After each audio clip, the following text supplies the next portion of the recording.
Hello everyone, नमस्ते। हाम्रो एरियामा चाहिँ लगातार 3 दिनदेखि हिउँ परिरहेछ।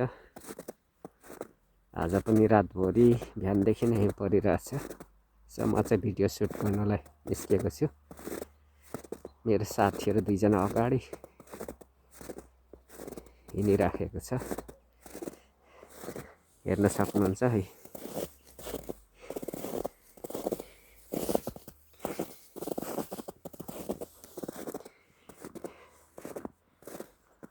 एकदमै रमाइलो भइरहेछ।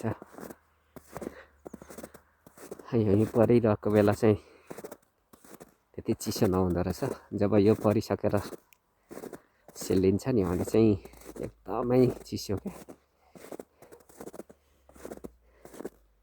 आज त राति बिहान कन्टिन्यू परिरहेछ, अहिले पनि परिरहेछ।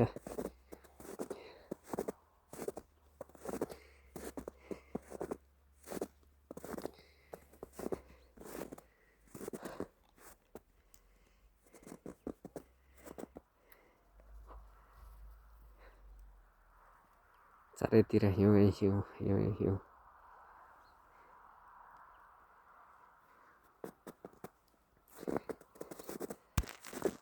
यो हाम्रो एरिया चाहिँ 3 वर्ष अगाडि एकचोटि परेको थियो, त्यसपछि हिउँ नै परेको थिएन।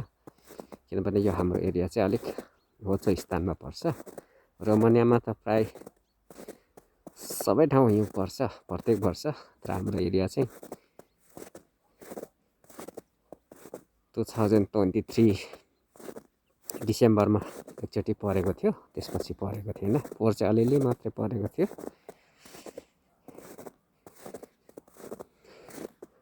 र यो ठाउँ चाहिँ मैले पहिले टिकटक फेसबुकमा सनफ्लावरको भिडियो सुट गरेर लाउँथेँ, त्यही एरिया हो। यो अहिले चाहिँ यस्तो अवस्थामा छ। यसले ढक्कमक्क पुरेर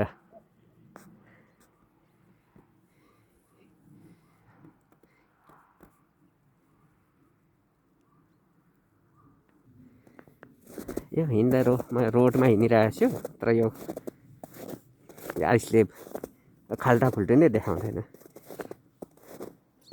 कुनै ठाउँ चिप्रेर खाल्टोमा पसिरहेको छु।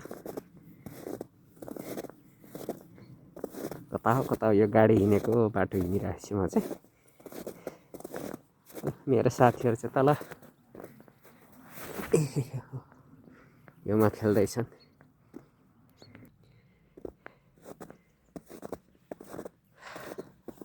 पुरा हिउँ परेर चारैतिर अँध्यारो छ। त्यति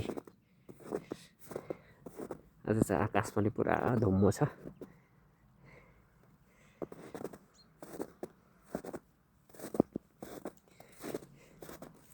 मेरो साथीहरू चाहिँ मसँगै यसो हिउँ खेल्दै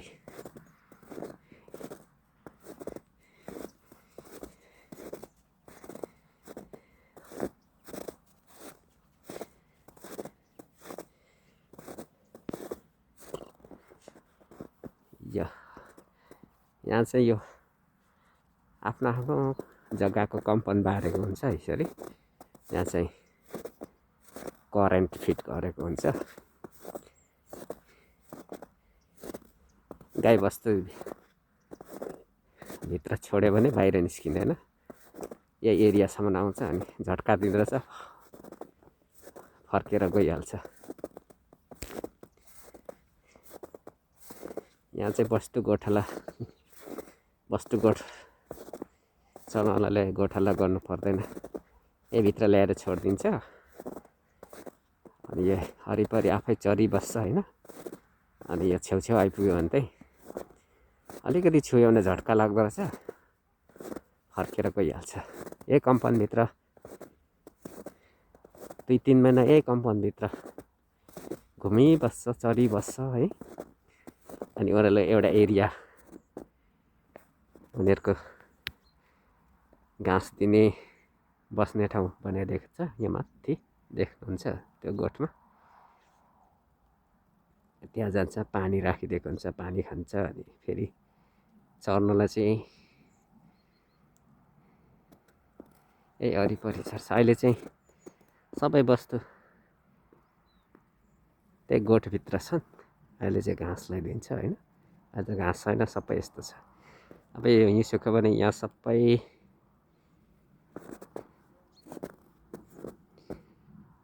जोतेर छोडेको हुन्छ। अब यो हिउँ सुकेपछि चाहिँ यहाँ अब के छर्छ, गहुँ छर्छ कि मकै छर्छ कि सनफ्लावर छर्छ होइन। वर्षैपछि बाली चेन्ज हुन्छ यहाँ चाहिँ। अब यो साल चाहिँ के लाउँछ।